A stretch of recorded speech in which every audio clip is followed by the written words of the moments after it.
everyone to please turn off their cell phones. But thank you for coming out this evening for a very important event. Before I go on, though, I would like to acknowledge a few of our elected officials who are with us, and thank you for joining us. I think I saw Delegate Marcus Simon. Where are you? Hey, guys. Delegate Mark Keane.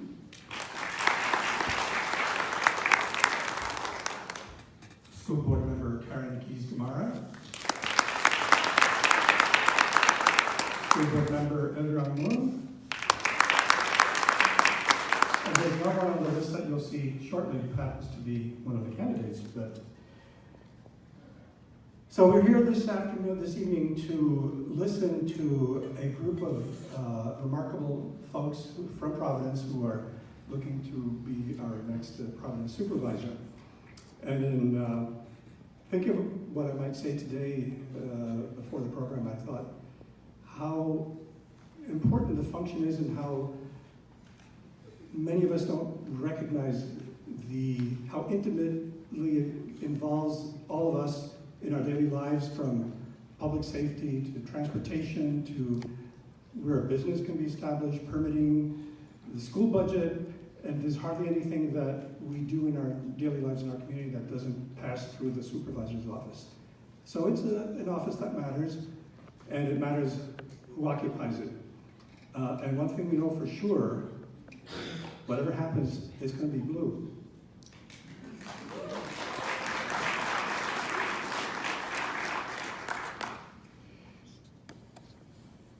And I'd like to take just a moment to recognize our current supervisor, Linda Smith, for having done a great job since 2003 representing us and making sure that things got taken care of. And when we look around the district, we see remarkable progress in that space of time, from Mosaic District to Tyson's and other things. So I'd like to just take a moment to acknowledge Linda Smith. If you'll join me in applause.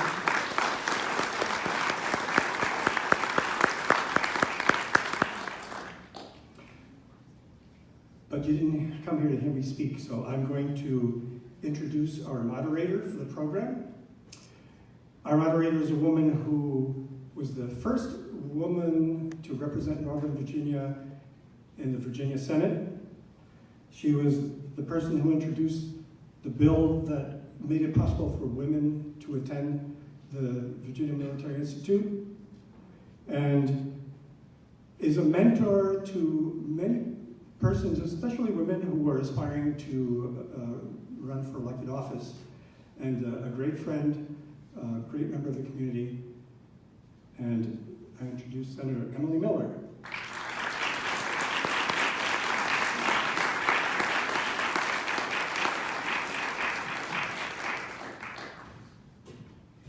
Thank you, Ray. And now I'm going to introduce the candidates. And we drew lots, so this is in the order that we drew. So first, Dahlia Pelchek.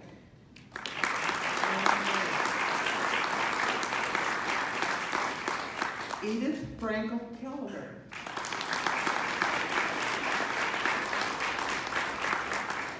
Erica Yolowitz.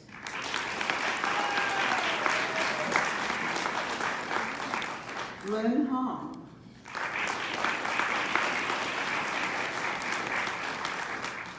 Phil Niedzelski-Eichner.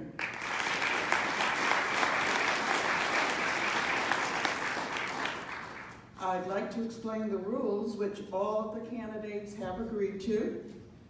There will be a 3-minute opening statement, starting with Dahlia, and that will be from each candidate. Then there will be questions from the audience, and I know some of you have already filled out cards, but there will be somebody supposedly around with cards that you can fill out.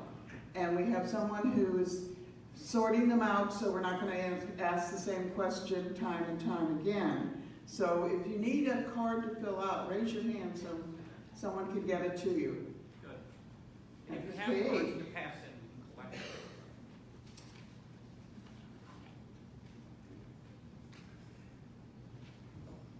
There is 1 minute for each candidate to reply, and we do have a timekeeper right there.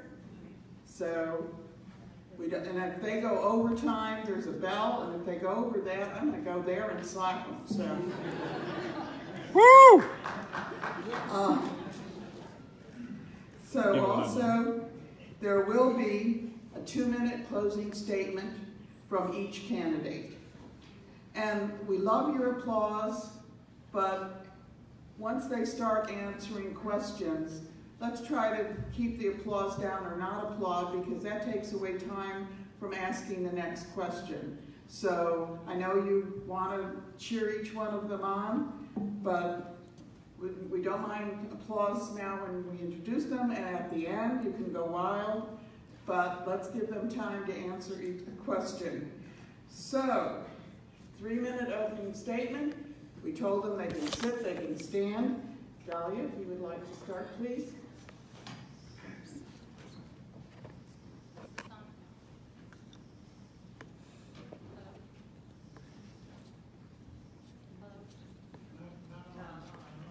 Hello? All standing on the shorter end. Welcome, good evening, thanks for being here. Thank you, Senator Miller, for volunteering to moderate tonight. I didn't volunteer. As a teacher, someone did a good job. And thank you all for being here, and for Ray, I don't know where you're hiding, but our fearless leader somewhere in the back, and for all of the wonderful candidates we have tonight. Like many of our families and our kids who actually walk through the halls of this school, my family moved here from Argentina when I was 6 years old. I grew up here, just down the street, like many of you, over in Mantua. And because of great teachers and the great opportunities and the support of our community, although we grew up in poverty and I learned English in school, had the opportunity to succeed, to have excellent education, and to go on and teach, and now to be a leader, your school board representative here in Fairfax County. And for me, that's very important, because being able to understand how we listen to more and more of the voices in our community. To those of you here today, also to those who maybe do not know that we're here today. To those who live in Oakton, Tysons, Mantua, Falls Church, etc., across the whole district. For me, it is critical to be able to hear how the things that we do well, but also some of the challenges that we have in our community. We've grown to be a very thriving community, and that has brought with it some of the challenges we see today. From being able to address issues around housing that's affordable for our families, some of them living 3 in an apartment or working 3 jobs just to make ends meet. To our teachers, our firefighters, our first responders, librarians, county government workers who have to live far from where they work in order to be able to make ends meet. Those are some of the big challenges we have here, and it will take listening to everyone and working together to address them. Some of the other things are continuing to fund our schools. Many of our families, but also our businesses, move here and relocate here because of our excellent education system, and to be able to continue to make that thrive and serve everyone in our community. There are issues around having access to libraries, to transportation, to ensuring our environment is protected. Here in Virginia, it's one of the hardest states to do that in, but with advocates like some of you, those of you here today, we are taking the little baby steps we need to take to start to put solar on our schools, on our community buildings, and to start to have more efficient space through CPACE and other initiatives in our commercial space. So it is important. We want to make sure everyone has a voice and is able to live here, whether they have children, whether they have a family, or whether they're looking to retire, like my parents who are here with us today. So I look forward to the conversation, and thank you for being here tonight.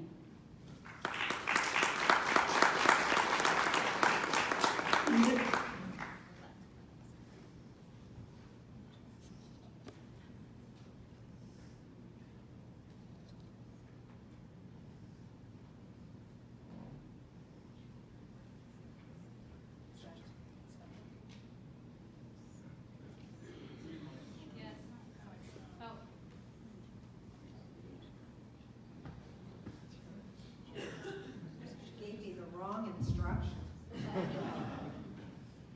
Hi, I'm Edith Franco-Kelleher, and I have a confession to make. Campaigning does not come naturally to me. I'm an introvert. I studied economics, got an MBA, but I discovered my great passion for local government when I started working more than 20 years ago for Mason District Supervisor Penny Gross. And then I went on to serve 7 terms on the town council in Vienna. And today I am the director of a nonprofit economic development organization in Fairfax County. So even though I do come across sometimes as a bit too serious, I actually enjoy talking with people and working with them to help resolve their issues. Fairfax County is extraordinarily well managed, but things are always changing and we have to adapt to that change. After all, people are not buying as many typewriters and they're not shopping using the yellow pages anymore. And there's lots of changes we have to adapt to. Budget and tax issues are the most important responsibility for your Board of Supervisors, and I take those very seriously. I successfully managed the town of Vienna budget for 14 years, good times and bad, through the Great Recession. Oh my gosh. Felt like a depression sometimes. I think we need to build our tax base in Fairfax County through smart development. A lot like where I live, right over here in the Mosaic District. It's returning more than $6.5 million in additional real estate taxes to the county budget this year. And doing smart development enables us to help with environmental matters. It helps us to do affordable housing. It helps give people the opportunity to live near where they work, so it eliminates some of the traffic congestion and helps with air quality issues. And of course, we need to maintain our excellent public school system, and we need to institute more workforce training so that we have citizens that are prepared for all the jobs that we love to see coming here. And everything needs to be done within the framework of the One Fairfax Resolution for social equity. I've been serving many years on the county's Economic Advisory Commission, and we were way ahead of the curve on that equity issue. We adopted it as part of our strategic plan for economic success many years ago. And I want to do all of this with great transparency and lots of citizen outreach so that whether it's a big rezoning or leaf pickup, you'll know I've got your back. So I want to put my decades of local government service to work for you. I know I've just very barely scratched the surface of all these issues. Thank you so much for being here. Many thanks to Ray and Emily and the committee for putting this on, and I look forward to your questions. Erica?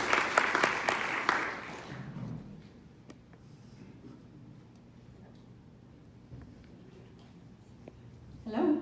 Good evening. My name is Erica Yalowitz, and I have been a resident of Fairfax County, and my home neighborhood is Tyson's Corner, or Tyson's, not a corner anymore.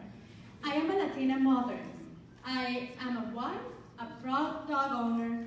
I am a political scientist who has worked in Fairfax County Human Services. I have also worked as a court officer and served in local government for the last 7 years. I have volunteered for the last 16 years of my life in many different causes. And I have served my very large homeowners association, managed budgets at that scale for 3,000 residents, representing them and helping them solve many issues and innovating in a long-established community here in Tysons. And I have also led the way to represent my community in other organizations like the Providence District Council, which is the organization of homeowners associations, the Tysons Partnership, and the Fairfax Federation of Citizens Associations. I have served for several organizations as well that care for the environment or for social causes like homelessness and vulnerable populations. I moved to Fairfax County from Arlington 10 years ago because my husband found a job in Tysons.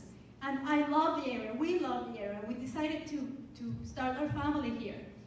We were expecting to, and thinking about, you know, the comfort and the convenience of proximity. So that's why we moved near where he was going to work. And we were hoping for transit-oriented development, but after 10 years that has not happened. And I am worried that in the last decade, you know, or in the next decade, that may not happen unless we make some, we establish some serious priorities. I am bringing leadership, forward thinking, and the energy to work for our district and for our county. I want to work for smart growth, sustainability, and putting people first. Again, my name is Erica Yalowitz, and I am running for the Fairfax County Board of Supervisors here in Providence District, and I am asking also for your support. Thank you. Lynn? Thank you. I'm Lin Huang, and I am also running for Providence District Supervisor. I am here because my father escaped from re-education camp in search of freedom and opportunities. Like so many others, he believed America is the land of opportunity, and he was willing to risk everything, including his own life, so that his family can have a better future. And after 10 years of separation, I emigrated to the United States, where I began my own American story. I am here running because, like my father, I believe in opportunities for all. And that opportunity is born through education. Education was my ticket out of poverty. Education gave me the opportunity to study at the best university and work for some of the best companies in the world and to start my own. I am here running because I know firsthand the big power of small business. And as a technology professional in the private sector, I have the privilege of helping to modernize financial systems so that our public schools depend on for funding. I'm also proud to have helped redesign VA systems so when our nation's heroes return from Iraq and Afghanistan, they can better access VA loans to buy their first home. While serving on the Virginia Small Business Financing Authority, I also helped level the playing field for small businesses with access to capital, which helped create thousands of new jobs right here in Fairfax County. I am here running because Fairfax County is at an important crossroad. Our economy, our community are changing, and we need to think about where we want to be in the next 10 or 20 years. I believe we need to think boldly about our future, and that's why my campaign is built on 3 core pillars. 1, we must diversify our economy. We do that by promoting international trade, position Fairfax to compete globally, and empowering small businesses to create jobs and industry of the futures. And those businesses should start right here in Fairfax County. 2, we must maintain a world-class education system. By giving our teacher a pay raise, we need to keep educators in Fairfax, universal pre-K, more resources and innovation in our K-12 system, including skill-based training. And 3, we must celebrate our diversity and inclusion. As supervisor, I'll fight to make sure that no matter where you're from, what color your skin is, who you love, or how much money your family has, that there will be opportunity for all of us. I am here because I'm asking for your help in this mission. If you believe in One Fairfax, if you believe in opportunities for all of us, I would be so honored to have you by my side, and I ask for your vote on June 11th. Thank you. Phil? Good evening. Thank you all for being here tonight for what I know will continue to be a very interesting forum for you. I want to thank Ray Murin and the Providence District Democratic Committee for sponsoring this event. I also want to thank Senator Miller for moderating. I have now knocked on over 1,000 doors since the start of this campaign.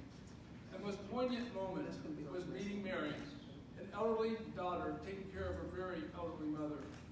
Mary was exhausted and frustrated and made a tearful plea for more support for in-home elder care. Mary's plea reminded me that local government can make an incomparable difference in people's lives. I am running not only because of my passion for meeting the needs of others such as Mary, but because I will bring fresh, progressive ideas, innovative solutions, and new energy to the board. As importantly, I am running because our community is at a crossroads. Next year, half the 10-member board of supervisors will be new. We will have a new chairman. The stakes are particularly high for our district. With Tysons, Merrifield, and Inova, Providence District is the economic engine of Fairfax, if not the Commonwealth. I believe both my commitment to public service and the depth and breadth of my experience, therefore, matter in this election. I worked in local government for 8 years. I currently serve on the Planning Commission. I was twice elected to the school board and served as its chairman. I was an at-large member of the Park Authority Board. I served as chairman of the Use of Force Subcommittee of the Ad Hoc Police Practices Review Commission. I served President Obama for 6 years, first on his transition team, and then for 2 agencies on matters of national and energy security. I finished as chief of staff to the chairman of the Nuclear Regulatory Commission. But the bottom line is this: past experience is only important if it translates into my ability to address today's and tomorrow's challenges. You and I know the complex problems we currently face: affordable housing, unacceptable pockets of poverty, lost time in traffic, protecting open space and trees, managing economic growth, doing it smartly, eliminating the scourge of opioids, reducing the county's carbon footprint. I am confident that I have both the drive and ability to tackle these critical issues. My confidence derives from the depth and breadth of my experiences in service to Providence District, to Fairfax County, and to our nation. I want to close by sharing the following about me. I am a lifelong and active Democrat. I am a progressive both in values and ideas. Both my parents were teachers. My mom was an elementary school principal. I was raised in a faith-based household where principles of social justice were the core values. My dad organized teachers and then negotiated for better wages and benefits on their behalf. I have a track record of success in my work and in my service to our community. I get the job done. I look forward to our conversation tonight. Thank you.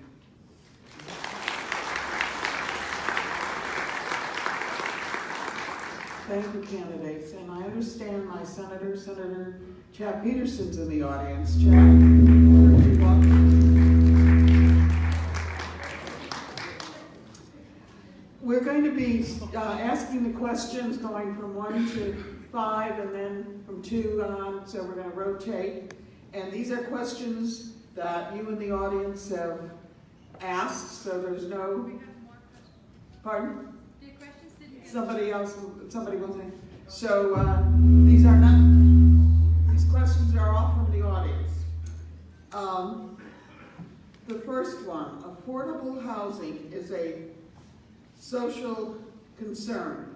Everybody talks about tackling the problem. I'd like to know what specific, and specific is underlined, proposal you have to offer. I will stand up if that's okay. This is definitely number one issue. We have seen in the past 4 years the workforce, people my age up to 50s, 60s, 70s, moving out because they can't afford to live here anymore. So one of the ideas is there's workforce housing and there is actually affordable housing, and we have to do public and private investments. So one of the things I would like to propose is we have almost 20% of our office space is currently vacant. Other jurisdictions have been able to repurpose this into mixed use and workforce housing. While the county has made some changes to their regulations to be able to allow for that, in conversations with local developers, they say it's not quite enough.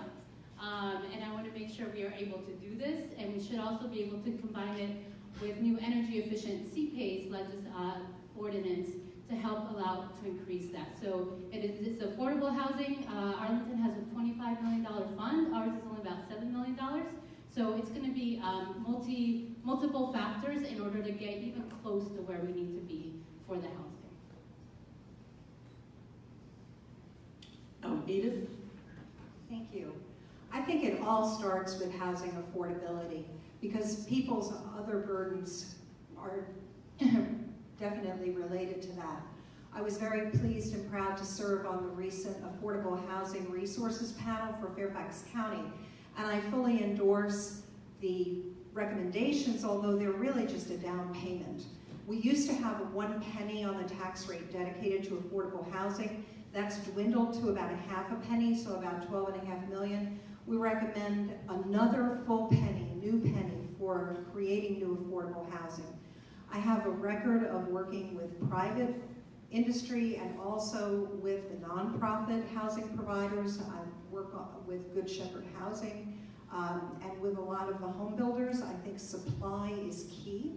I think that the repurposing of some office buildings will work. Some of them are not plumbed properly, but the county needs to open up more zoning and also needs to look to county facilities to co-locate fire departments, schools, churches, if we can get them to come in. Thank you.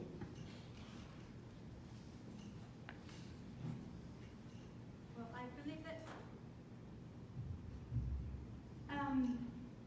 that Fairfax County also needs to establish a trust fund and make sure that it is a robust trust fund. Increase the penny fund to 2 or 3 pennies in order to meet our needs of 17,000 affordable units in the next 15 years. Rezoning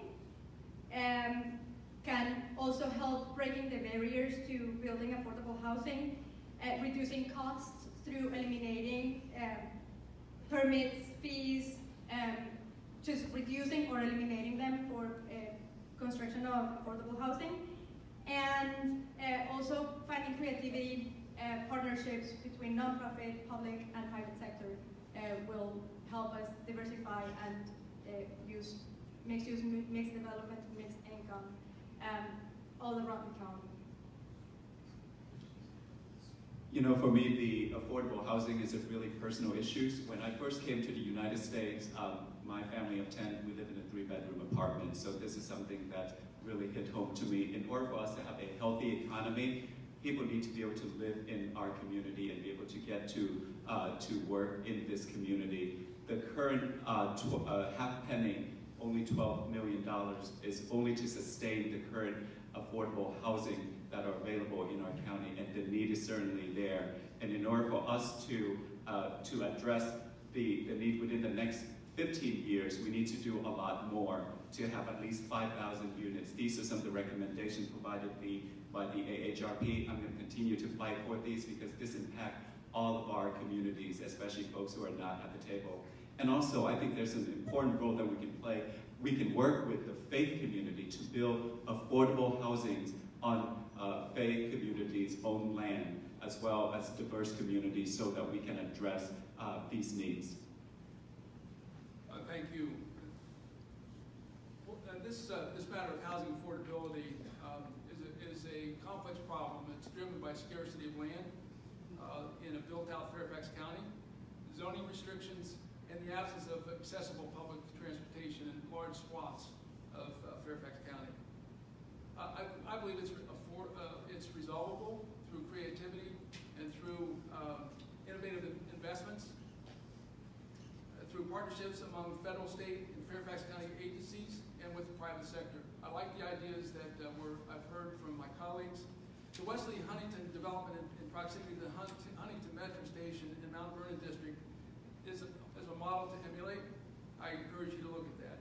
The last thing I note is that when we talk about increasing the cost of taxes on homeowners, we have to bear in mind that there are homeowners who have no longer have income coming in, and they see their property values increasing.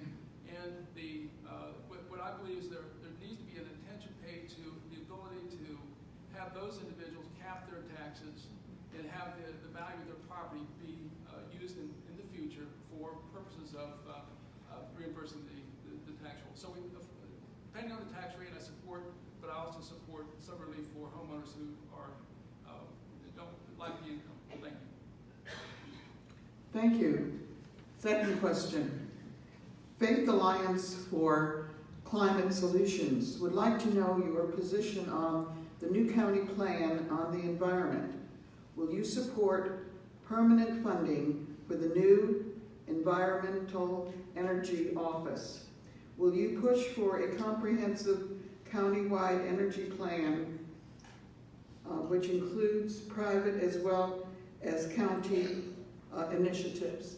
And I'm sorry, but I'm reading people's handwriting, so it's hard to interpret. Edith? Well, I think the short answer is yes. I think that the county does need to step up, especially in this day and age when the federal government seems to be taking a step back. New development is a great opportunity for imposing new regulations, modern regulations that didn't exist before, for stormwater management, for energy consumption. We need to, I'm sorry, I'm trying to remember all that was in that question, gosh. It was mostly about climate change and... So I do need to brag on my son, who is studying climate change at the University of Virginia, getting a PhD. So he's educated me a little bit on this topic, but it is an extremely important thing, and it does have the potential to destroy the world as we know it in the coming decades. So it is an essential thing, and I think that in the long run, it's going to save county taxpayers money. Thank you for the question, I love it. Because since I began this race last year in May, I started going on an environmental platform as well against the advice of some people. Because I believe that climate change is both important and urgent. Especially after October last year when the UN report came out and said, we really need to take action in the last 10 years to curb carbon gas emissions. I believe that it is very important to implement every solution as possible to reduce carbon gas emissions in Fairfax County buildings and countywide, because county buildings are only 3% of the county, and the impact that 1.2 million residents in Fairfax County can make is huge, and we need to focus on Fairfax County at large, not just county buildings. I do support funding an office for the environment in Fairfax County. I think that's a great question. We all know that climate change is real. My generation is going to live with the impact of climate change. In 1982, 18 days were above 90 degrees. Now we see over 30 days above 90 degrees. So climate change is here. I think there are a lot of things that we can do at the local level. Since the federal government is not doing anything, we can be the laboratory for that here in Fairfax County, especially around renewable energies. I've worked with companies before to bring solar and wind to military installation to build microgrids so that when hurricanes happen, they don't, so there's no outage. These kind of initiatives we can implement here in Fairfax County, including wind and solar, on our public infrastructures and facilities. In addition to that, working within the private sector to empower individuals and companies to invest in renewable technology. And that's something I'm going to fight for because it will impact our future. But we have to do our part to protect the planet. And when I was on the school board back in 2007, the school board initiated a declaration called the Cool Schools Declaration. And it specified that the school system would do its part, even back then in 2007, to undertake carbon reduction initiatives. The school board at that time created a baseline, directed its staff to declare a baseline amount of carbon generation, and that baseline is what's used today to measure progress against. I support the concept of an office that's focused on countywide carbon reduction and doing our part for the planet. The short answer is yes, yes, and yes.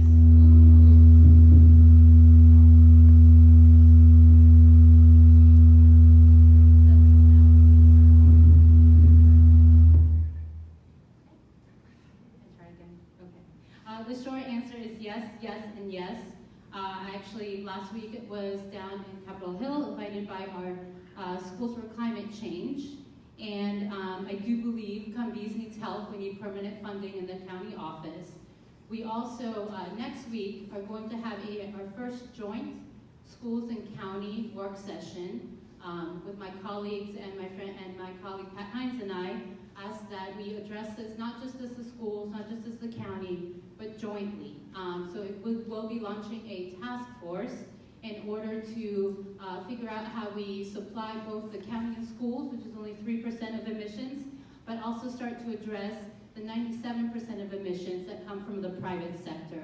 So we're about to do an RFP to put solar on some schools and some county buildings, but as many of you who advocate down in Richmond know, we gotta get Marcus and Chap a few more friends. 15 was almost enough, because Virginia is one of the hardest states in the nation, or commonwealths, in order to achieve the levels we need for climate, to address climate change. So yes, absolutely, and I want to make sure it is funded. Thank you. Thank you. We have quite a few questions about Blake Lane. Do you support building an elementary school on Blake Lane? Are you willing to commit to preserve Blake Lane Park in its entirety as it is today? So we'll start with Erica.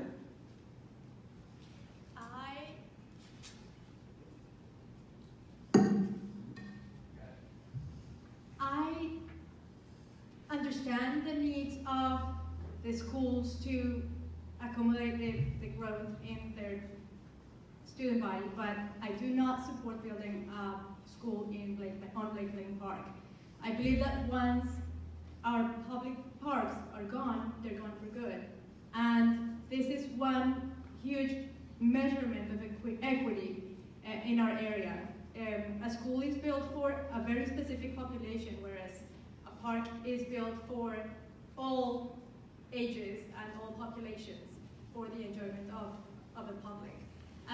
Fairfax County, unfortunately, is running out of space to build, and we are tapping into our parks, into our public parks, to build, and I don't think that is the best way to find smart growth and sustainable growth for the future.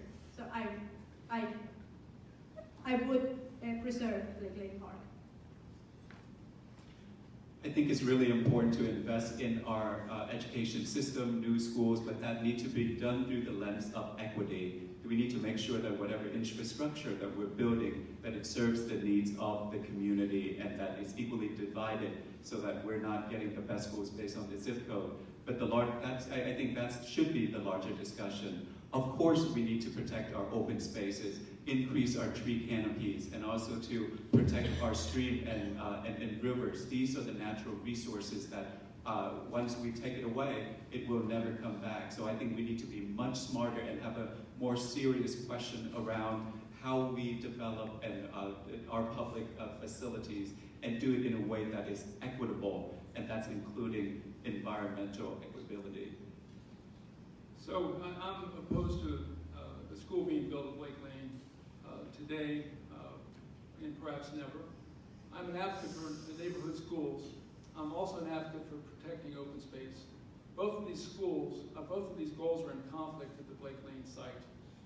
I support ending all consideration of the new school because I believe that there's an opportunity for the school system to look at schools that are overcrowded as well as undercrowded, underutilized, and that there might be opportunities to consider underutilized schools to be used more effectively.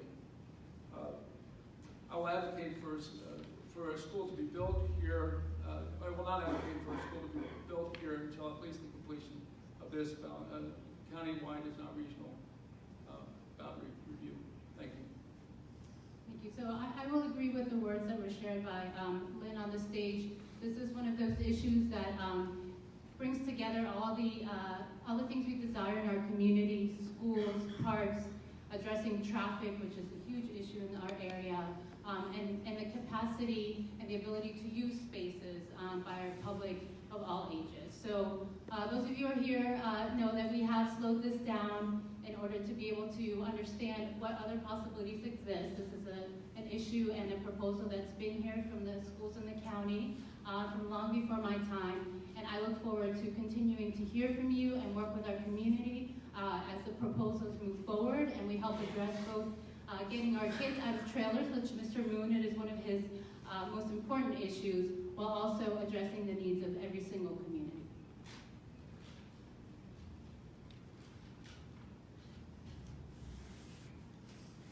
I agree that schools are very important to our community, and I strongly believe in neighborhood schools. And it's my understanding that this site was proffered 42 years ago for a school. However, it has been in use since that time as a public park, and the area around it has developed without the proffering of additional parkland. So it would be very difficult to take that park away from the community, and I think the equity of having equal access to parkland all over the county comes into play here. I think the school system needs to explore boundary adjustments first, alternative sites, perhaps repurposing an old office building that's now vacant in the area, as was done for the upper school of Bailey's Elementary, very successfully. So I think they have alternatives. This was kind of an easy site for them to just grab onto, but I think they need to do the school system needs to do the hard work first before coming back to this site as an absolute last resort. Lynn, we'll start with you. How do you feel about Amazon coming to Northern Virginia? What impact do you see of it in the future? As a technology professional, I think it's really exciting that Amazon is coming to our region. That's going to spur economic development in our entire Northern Virginia area. I think we need to work more closely with all of the jurisdictions to bring those good jobs here to our county. And I think there will be many new people, many professionals moving to our areas. So that means we have got to start investing in the kind of skill sets for the jobs. Data scientists, data analytics, and we need to start providing opportunities for young people and young professionals with the skills to come and work for Amazon and other companies that are coming in the near future. We are lucky that Amazon is here, but what are other companies that we can attract to grow the prosperity of our country and expand the tax base so that we can pay for parks, education, and other amenities that are needed in our county? So I agree with Lynn that this is an exciting opportunity for this area. It's essential that we diversify our economy. We remain overly dependent on the federal government and associated contractors for the vitality of our economy. I do believe, though, that when we talk about growth, we have to do it in the context of doing it smartly. When we have a project that we approve, there's too wide of a gap between the time that project is completed and the infrastructure required to support that project before it's being completed. So we need to narrow the gap between the development being approved and the infrastructure to support that development. So I agree, it's an important thing. It's coming to Arlington, and it will have an impact on our economy.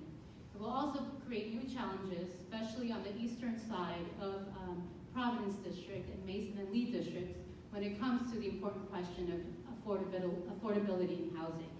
And so yes, we need to diversify our economy. Google's also coming. What I would love to see as well is for us to attract companies like the new CEO of Microsoft is actually in Washington State, asking the state as the grown-up company in the room to increase their taxes in order to pay for that workforce development that is so critical. They're the first company, and they're saying tax us and tax Amazon. So I think we need to be careful and cautious when we are attracting companies. If there are incentives, what will be the impact and what is the investment in the local economy? And those are things that will not just happen and will require leadership and collaboration in order to get there.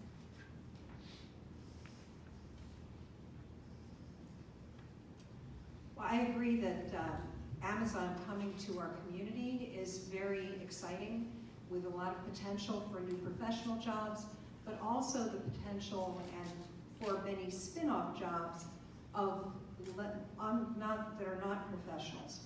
The Amazon employees will be going out and getting their hair cut. They'll be going out to restaurants. They'll be shopping in stores. So there will be a lot of jobs created at many different levels. These will not all be professional, high-paid jobs that are created. The area where I work in the southeastern part of the county has a new comprehensive plan, and I'm looking forward to putting in lots of housing to support all those new employees. I think the most exciting part of the Amazon project is the new Virginia Tech campus, because that's going to provide great educational opportunities for many more people than just those employees who will work at Amazon. I am very excited and very optimistic.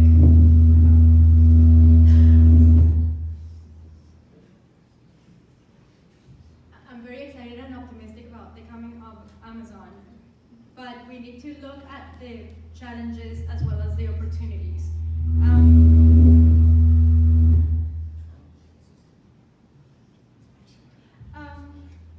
So we need to be able to project growth properly so that we are not Is there anybody on the soundboard? We had someone back here, I don't see him. so that we don't continue to be victims of our own success, and we need to plan accordingly on economic issues like cost of living, housing, on education, and also on something very important, immigration. Many of the people working in the technology businesses in our area are immigrants, are highly trained immigrants. So I believe that it's important for us to think about all the sites that Amazon will bring, and yes, definitely encourage social responsibility from such a large business to give back to the community. We have a sound person somewhere, we're trying to find that person. Okay. This is a two-part question, and I'm having trouble reading the writing, but I'll try to do the best I can. List a specific accomplishment you were the lead on for Providence District. List a major problem that Providence District is facing that you will address day one. Start with Phil. A very local topic was one that we took on a number of years ago when I was on the school board in partnership with the supervisor and the chairman of the board of supervisors. Shreve Road has a gap in the sidewalk where the children weren't able to walk to school because of that gap, walk safely to school because of that gap. We were able to help the Shreve Road community reduce the increase the safety of the children walking to school through getting a sidewalk put in. We also were able to get the trucks prohibited from the road to allow for that neighborhood to not have that kind of disruption of the neighborhood. The specific thing I would like to pursue as a supervisor that would be very helpful, I believe, is the matter of the future of Gallows Road. Gallows has become a corridor now between Tyson's and the Innova property, Fairfield in between. The traffic, if the rate of development continues apace, the traffic on Gallows will be very difficult. I believe that there are creative solutions to that problem, and ones that will involve modern technology, advanced technology, particularly in the realm of digitalization.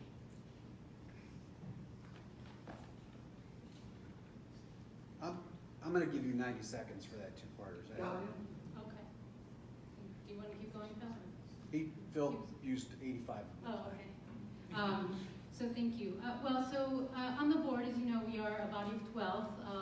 There are very few decisions we're able to make individually. And I think the most important things we've done are to bring both a chief equity officer, an ombudsman, and a superintendent who is focused on equity, also happens to be bilingual, and helping us finally start to move the needle. We are very close to publishing our equity dashboard. More specifically, when I came on board, I found that our school calendar process, which is after boundaries, probably one of the most contentious issues we have here in the system, I found that it was done by staff and brought to us with very little input from community or stakeholders.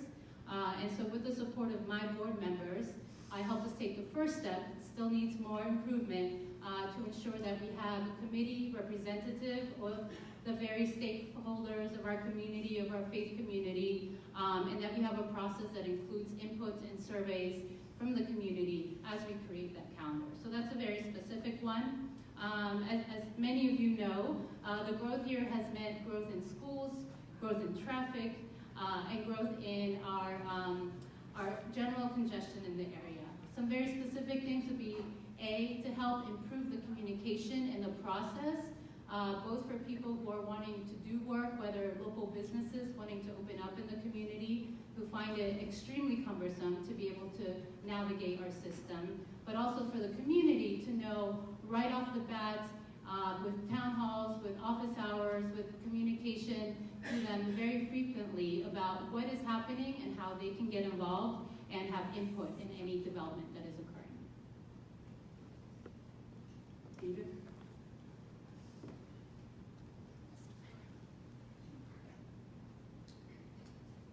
Well, as you know, I've lived around the county. I've been in Fairfax County for 40 years, and I've lived in Mason District, I've lived in Hunter Mill District, and now I live in Providence District. And I could give you a lot of accomplishments from that time in all different places. But I think in Providence District, I'd have to concentrate on land use issues, because as Supervisor Gross is aide specializing in land use, I helped to work on the original in the modern era, if you will, Seven Corners and Bailey's Crossroads plans, and part of Seven Corners is in Providence District. Also, when I served on the town council in Vienna, we had a lot of concerns for recreational issues with the Metro West plan and also with the Tyson's plan. And I successfully advocated for additional recreational proffers in Metro West. We did get some money to put in turf fields on some of the high schools in the area. And in Tyson's, the original plan only called for pocket parks.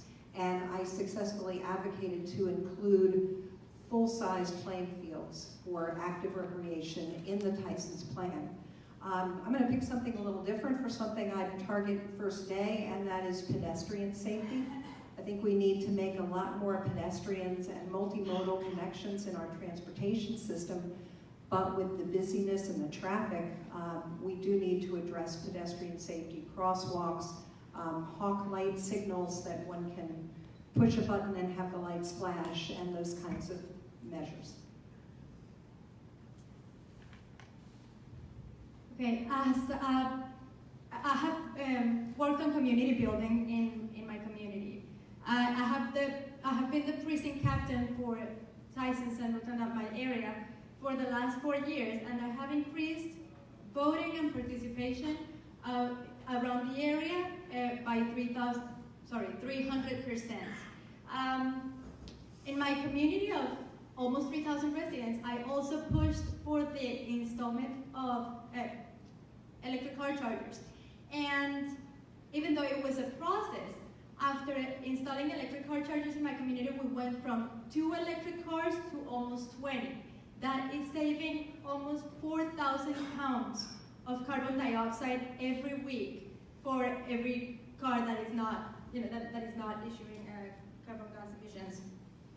And as a board member, I want to commit to installing more electric car chargers throughout the county and in our area.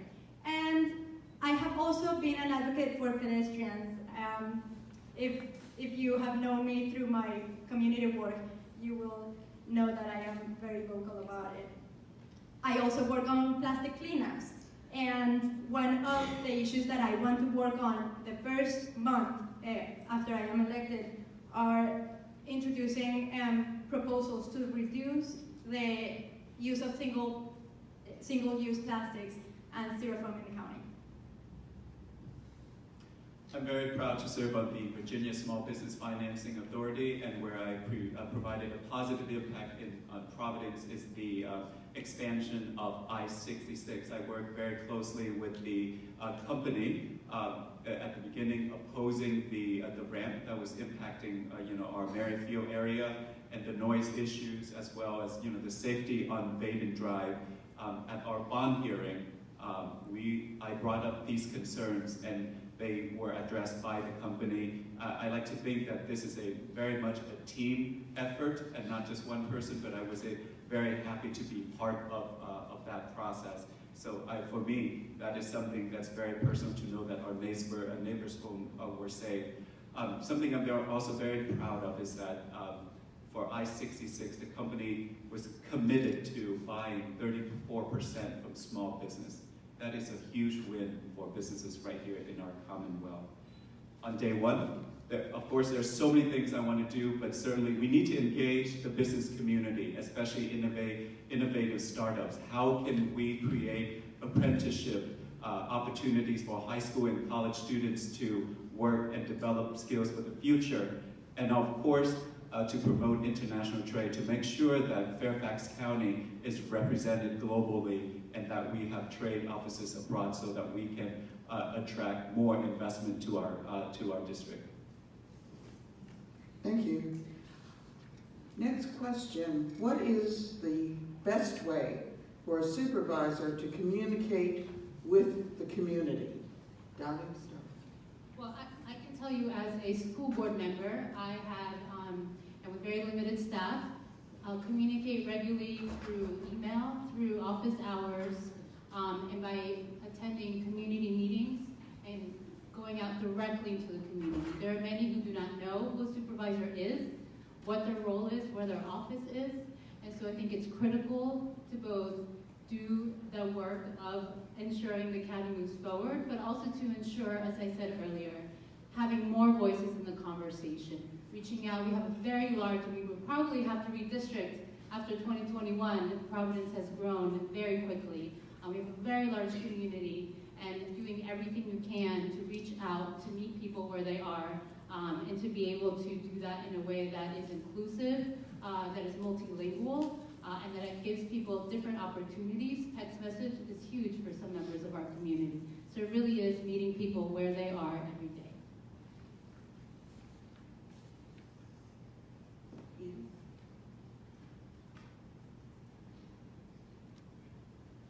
I think I would use every method of communication that's available, whether it's electronic, whether it's printed, mailed newsletters, targeted mailings to neighborhoods when there are things happening that people need to be made aware of, flyering neighborhoods, the alert system when there's something of that level of importance, social media, email, just everything. Putting up a sign, even if it's a by right subdivision or a sidewalk is proposed here.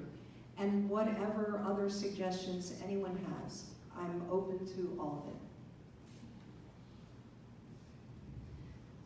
So I would love to be available for whenever the public wants to contact me, and I would take advantage of technology to do that.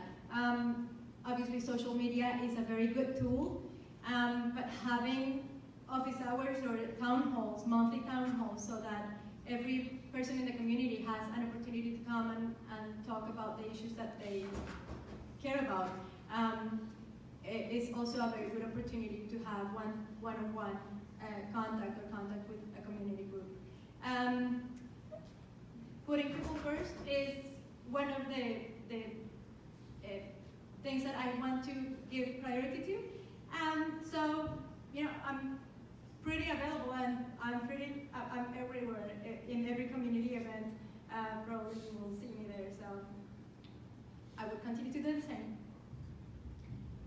I think transparency and communication is really important at the local government. The problem is not communication, it's engagement. And I think we need to do a better job as a county to engage everyone, especially diverse community when there are language access issues. I think we certainly need to make sure, because we are a very diverse community, and we need to make sure that all of our resources and innovation are available in language for our diverse communities, and that's something that I'm committed to. In addition to that, we need to use technologies, build apps that allow county government to connect better with our citizens, to communicate issues where they need to be fixed. And I'm going to explore all of those options to make sure that county government understands the needs and concerns of our citizens and address them in a timely manner. And so using apps as a way to reaching out and collecting that data and know the insights of our residents is a priority. So quality communication between a community member and the elected official is an essential part of democracy. So you have my commitment as your supervisor to embrace that opportunity to engage with you, either when you want to come into the office and meet with me, or when you want to ensure that I'm communicating back to you through the various mechanisms available to us, and my colleagues have listed those, enumerated those significantly. One thing I'd offer in addition to Lynn's point about technology is that there are digital platforms today that allow for people to actually engage in crafting policy, and it's a meaningful engagement so that they see the result of their efforts. We see this in Wiki, right? The Wiki platform allows for you to go in and edit a previously established contribution to the dictionary. That technology could be adapted to use it in our local policymaking process, and I would embrace that opportunity. Thank you. And now we have an oldie but goodie, and I did not write this one. Will you raise real estate taxes? Start with Edith. Raising real estate taxes is obviously not optimal. I have a 14-year record of passing budgets in the town of Vienna and fought very hard not to raise real estate taxes any time I could not do it. The tax rate and the values, of course, multiply out to your taxes. A lot of times there are uneven changes in valuation that year. So if the average went up 5% and your house went up 10%, then your taxes are going to go up. Someone else may have lower taxes, depending. So it's very, very challenging for the local government to meet those things. I would listen very, very hard to all the citizens. There are several days of testimony every year on the budget, and see what citizens wanted. Get that feedback, because if people want services, they do cost money. But I am extremely sensitive to the issue of real estate taxes.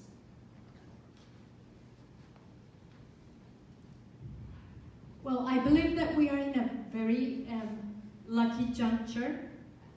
Right now, we are the 19th most active market in office construction, and this office construction has been adding 1% to the overall real estate base in fiscal year 2020, which means that if our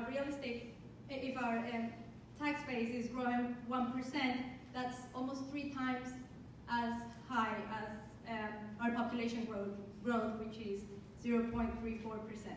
So I believe that we will not have to make very hard decisions such as raising taxes, but it would depend on the need for services and also what people want to do with them. If you know, I would also listen to my constituency to know what their priorities are. I think as much this is about equity as well. Whatever we do, my value is that everything we do in the county need to be done through the lens of equity, including our tax issues.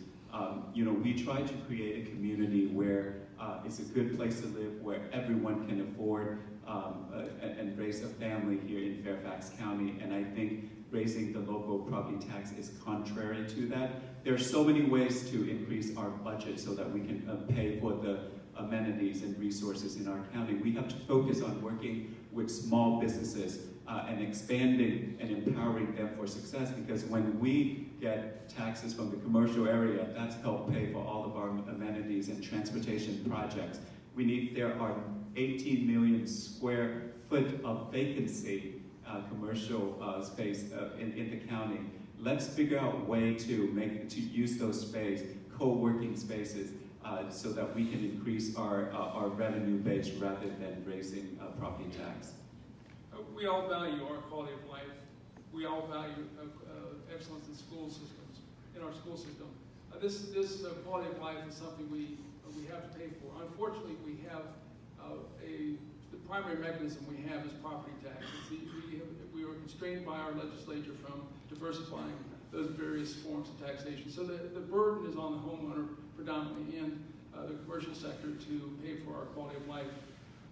I believe that it's our obligation as local officials to provide services, high-quality services at the lowest possible cost. So efficiency and effectiveness are the obligation of the local government, and that is so. If we are getting the best services for the lowest cost, that's the optimal approach to governance. I would note that we do have to pay attention to the burden that on the homeowner who has a fixed income, and provide the ability to have relief on that home for that homeowner. And I have some ideas for accomplishing that, and that's another question. Well, I will note our state representatives walked out before this question. I think it was just a coincidence. But I agree with many of my colleagues.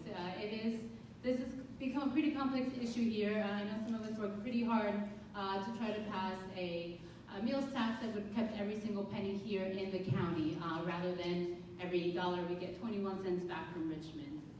There are a few things that I think we need to address. Some of them were mentioned.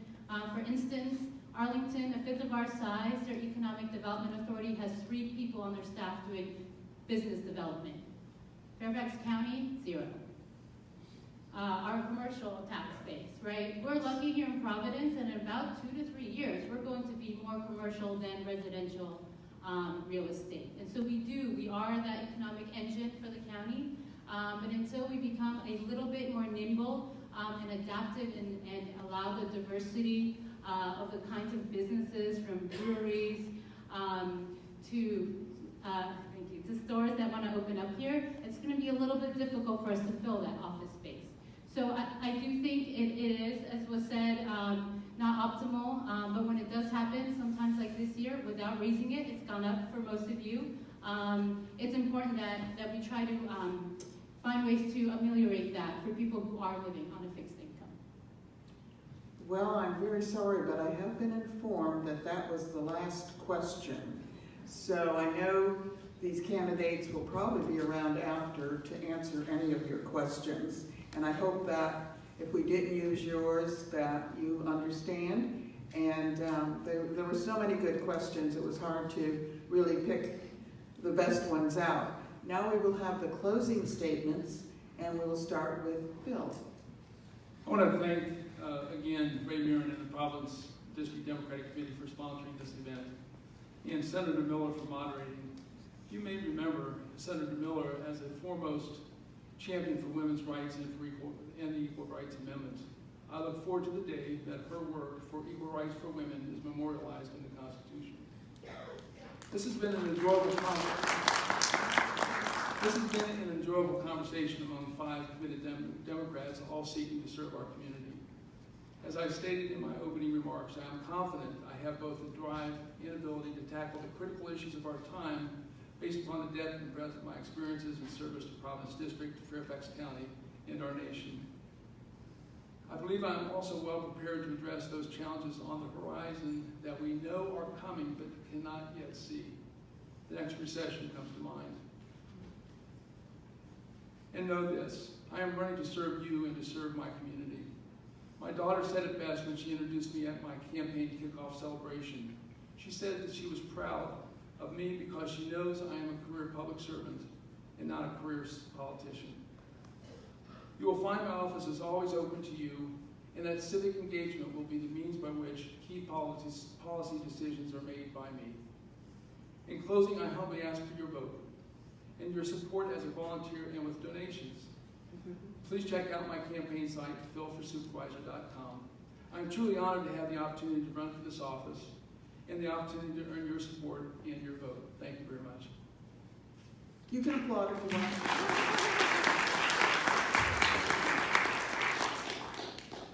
First, I'd like to thank you, Senator Miller, for a great forum. I'd like to thank all of the other candidates for a terrific discussion tonight.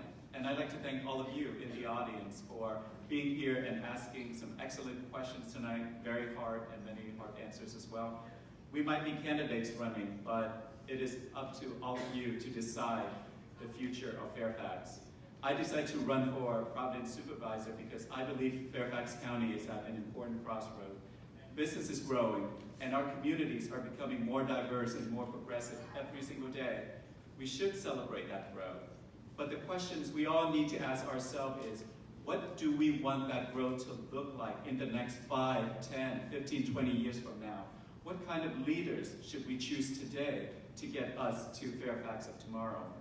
I'm running because I believe Fairfax that offers opportunity for all, one that competes in a global economy, one that has the best public school, and one that serves as a model for diversity and inclusion. And as a technology professional and member of the Virginia Small Business Financing Authority, I'm uniquely qualified to help small businesses grow, innovate, and transform Fairfax. And as a son of Vietnamese refugees and a member of the LGBTQ community, I will fight to make sure that no matter where you're from, what color your skin is, who you love, or how much money your family has, that there will be opportunities for all of us here in Fairfax. And finally, as someone who escaped poverty through education, I will make sure to fight to maintain Fairfax world-class education system, keep educators in Fairfax by giving them a raise, universal pre-K, more resources and innovation in our K-12 system, including skill-based and vocational training. And so if you believe in One Fairfax, if you believe in opportunities for all of us, I would be so honored to have you by my side and to earn your vote on June 11th. Thank you.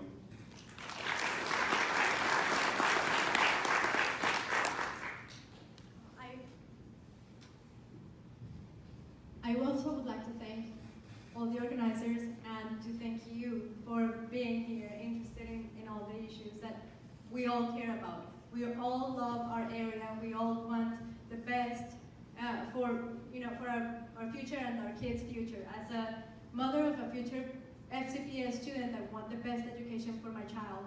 As a person who uses public transportation every day, I believe also that someone who uses public transportation can make very good decisions on public transportation. As a court officer, I believe that we can implement very good solutions to keep our courts' caseloads low and more encouragement and education and training on diversion programs.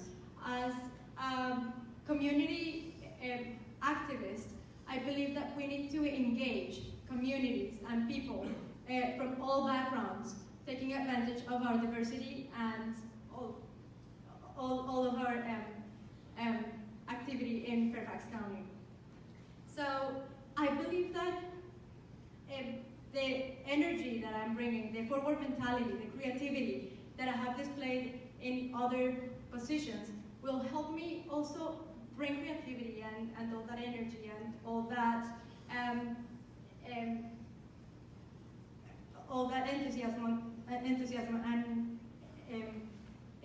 expertise to the service of Fairfax County and Providence District. For this, I am asking for your support on June 11th, and I am happy to stay here to answer any questions you may have. Thank you.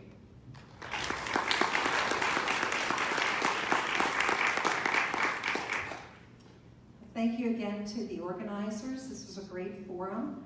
And thank you to all of you for being here. I appreciate your questions and appreciate your listening so patiently to all of us. I believe that I am the best candidate for the Providence District Supervisor position because I can start the job on day one. My 20+ years of experience, I've worked on a broad range of issues and built relationships around the county and around the state of Virginia. I have a strong record of collaborating with people of competing interests to find common ground and get things done. I have a passion for both local government and community service. I've served on many, many organizations in my 40 years in Fairfax County, including the Economic Advisory Committee, the Affordable Housing Resource Panel, the Merrifield Task Force, Lions Club, PTA, Hunter Mill Land Use Committee, just to name a few. In my experience in Vienna, residents and business owners came to me, and I enjoyed working with them to help resolve their issues, big and small. I believe in making government work for people. I want to bring that hands-on, problem-solving experience to work as your Providence District Supervisor. And I respectfully ask for your vote on June 11th. Thank you.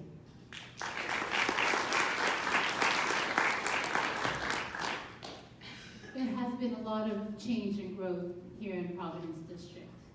This very building we sit in went from segregation, one of the first African American high schools, to massive resistance, eventually to integration. Some of you here may have seen Merrifield go from a drive-in movie theater to a multiplex to now the Mosaic District. Change happens, sometimes it's helpful, and sometimes it adds additional challenges. I feel fortunate to have been a product of Fairfax County Public Schools right here down the street in Providence District. I took what I had learned here with me to help combat international poverty through microfinance to eventually realize that there was poverty here in my own community, that there were challenges for people of all ages, and I wanted to give back and serve my community. I know that I grew up here in poverty and learning English in a time when we were very much a minority in our community. And now these challenges are seen by so many of our kids, and so many of our families, and so many who wish to retire here. And I want to make sure that they have the same opportunities that I have. As one of my students in my government council said to me, leadership is about listening. And I think it is very important that we listen to the ideas, as many residents as there are in Providence District. That's how many different points of views and ideas you will hear on every particular topic. I think it's important to work together, and I appreciate all of us here are here because we care, and we want to see the future of Providence be as prosperous as our past. So I do ask very respectfully for your vote and your confidence on June 11th.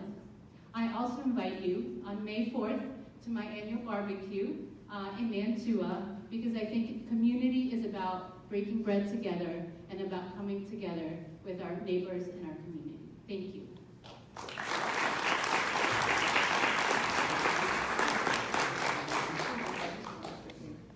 I just want to say I've been very honored to be your moderator, and listening here, how lucky are we in Providence to have such accomplished candidates.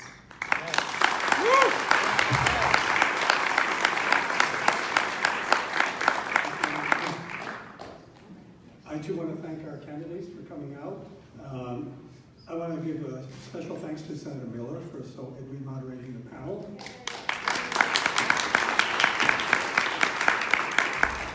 I want to thank our Providence Democrat volunteers who helped bring this event together, and without whose help, nothing would happen. And finally, I want to thank you for coming out and showing that you understand that local government does matter. And because we're in a school, I think it would be appropriate to send you all back home with a small homework assignment. And that is, campaign for your favorite candidate. On June 11th, vote for your candidate and get your neighbors to go out and vote. Help them understand how important local government is. And after June 11th, we circle the wagons around the winter and have a thunderous victory in November and keep Providence deep blue. Thank you.